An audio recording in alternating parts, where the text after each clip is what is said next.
Good evening, I am Ruby Gupta from internet media और इस समय मैं खड़ी हुई हूँ वाराणसी के परेड कोठी स्थित क्षेत्र में और यहाँ मैं इंटरव्यू लेने आई हूँ राष्ट्रपति पदक द्वारा सम्मानित तिलक राज कपूर जी का। जैसा कि हम लोग जानते हैं कि कल जो है इंडिपेंडेंस डे है, स्वतंत्रता दिवस है और 1947 में हमें आज़ादी मिली थी। चलिए इसी विचारों के साथ हम अपने अंकल के विचारों को जानते हैं, क्योंकि इनको ज़्यादा एक्सपीरियंस है और ये भी एक फ्रीडम फाइटर रह चुके हैं। चलिए इनसे जानकारी लेते हैं कि इनके 15 अगस्त के बारे में क्या विचार है और ये हमारे देशवासियों को क्या संदेश देना चाहते हैं। Yes sir. तिलक राज कपूर राष्ट्रपति पदक प्राप्त स्वतंत्रता सेनानी।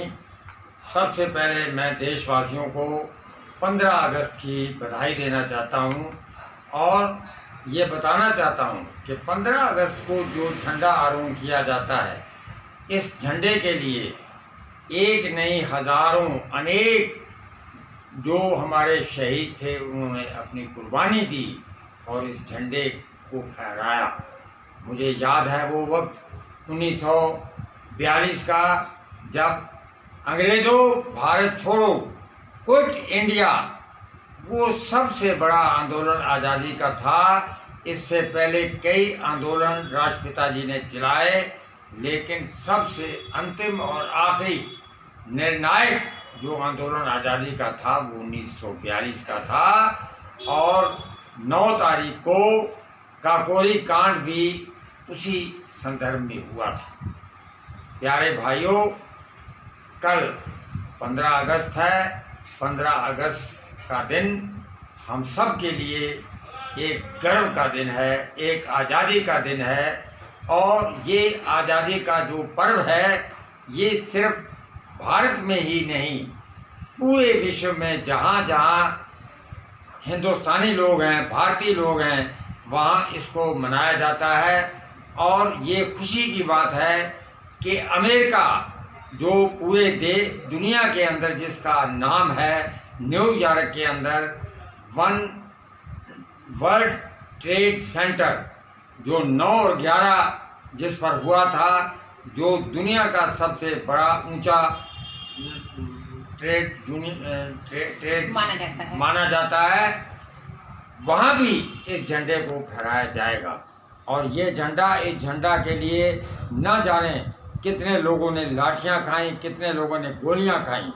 इस झंडे का सम्मान करना हम सब का फर्ज बनता है। और जैसे समाज में आप देखते हैं कि मुसलमानों के लिए ईद का त्यौहार होता है, हिंदुओं के लिए दिवाली का होता है, इसी प्रकार जो राष्ट्रभक्त हैं, जिनका राष्ट्र में विश्वास है, जिनका देश में विश्वास है, जो एक अच्छे नागरिक हैं, उनके लिए ये एक त्यौहार का दिन, राष्ट्रीय पर्व ये 15 अगस्त होता है और दूसरा 26 जनवरी होता है। इन दोनों पर्वों पर लोग बढ़ चढ़कर, आगे बढ़कर इसको खुशी से, हर्षोल्लास के साथ इसको मनाते हैं।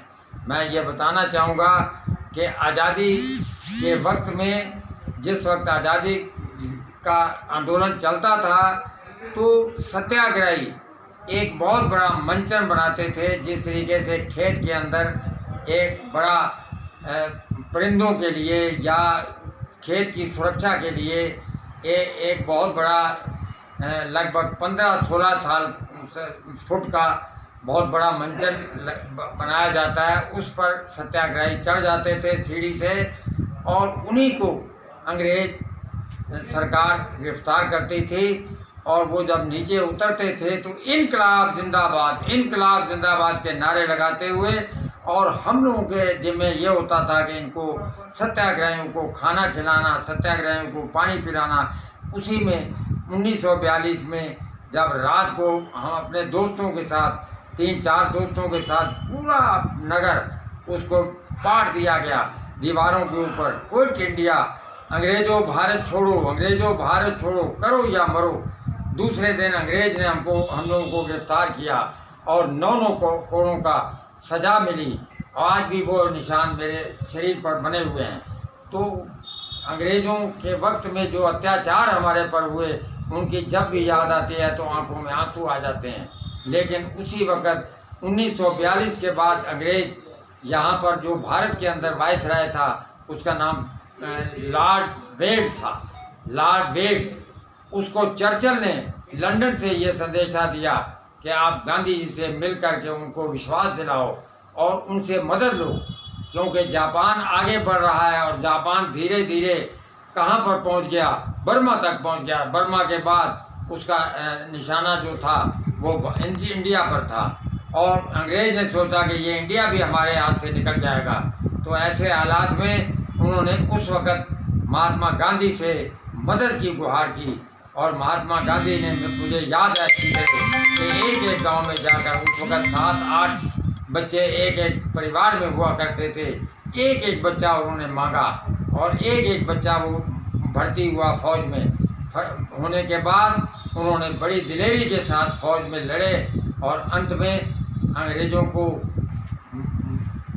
जीत मिली, अंग्रेज़ जीत गया। जब अंग्रेज़ जीत करके सन 1945 में लौटा तो महात्मा गांधी ने उस वादे को याद दिलाया कि हमने मदद किया था और आपने कहा था कि हम आज़ाद हो जब जीत जाएंगे तो आपका आज़ादी आपको दे देंगे।